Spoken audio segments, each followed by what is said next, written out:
Dear, tandaan nyo, dear. Sabi nila, dear, laban ng laban, go na lang go sa negosyo. Uy, hindi lahat yung dear ha na nakakabuti yung laban na laban. Paano kung laban ng laban ka sa tindera mo? Yung tindera mo mangdadaya, okay ka pa rin kasi halimbawa dalawa yung negosyo mo, may branch ka dito, tapos may branch ka doon, tapos siya nandun sa isa, ikaw nandun naman sa ikalawang branch, tapos ikaw laban ng laban kasi kailangan mong laban ng laban kasi yun ang tama. Laban ka ng laban. Paano ko yung tindera mo mangdadaya? Laban ka pa rin kahit lagi kang namumuhunan kasi yung benta niya kulang talaga, yung dinadaya ka o laban ka pa rin. Hindi ganun ha, kasi ganun ako din, laban ng laban.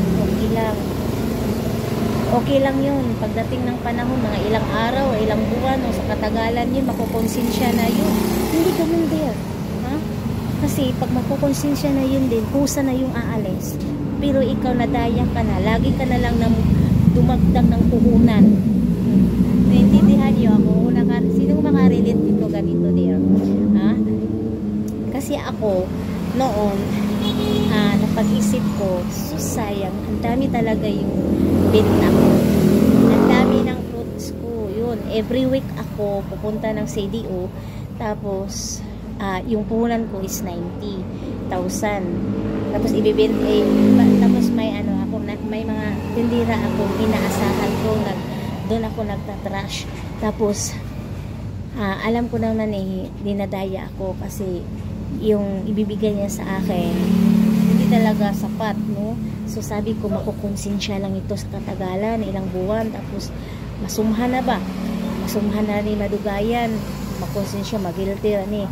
Ay, wag ganun dir, kasi pag darating ang araw magigilty yan,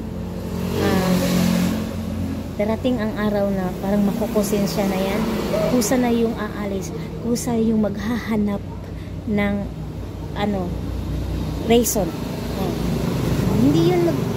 Hindi yun makukonsensya para mag-i-este sa'yo at magbago to change na hindi na siya sa'yo mandaya. Hindi, aalis yun.